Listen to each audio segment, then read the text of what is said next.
Cum spui? Te rog frumos. Și cum mi-ai zis mai înainte? Ce? Cum mi-ai spus mai înainte? Să te scuzi. Te scuz.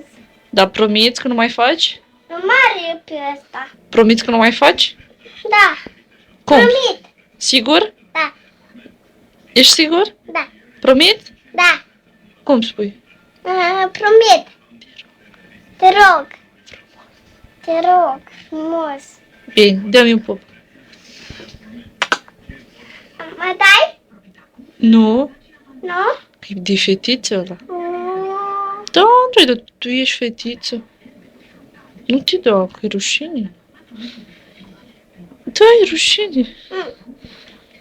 Vai, ce urât se vede că e roșu.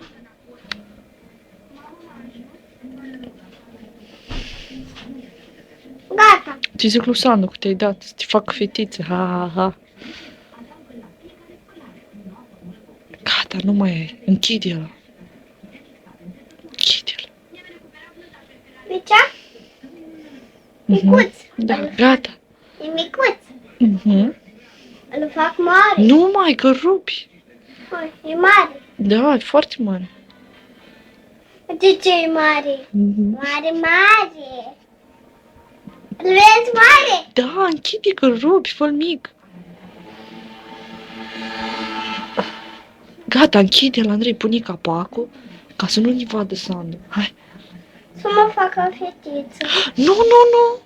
Rușine. Titiță ești? Da. Ce rușine, vai. Sunt. Ba, nu.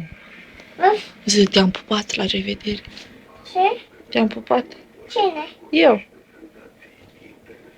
Te-am pupat.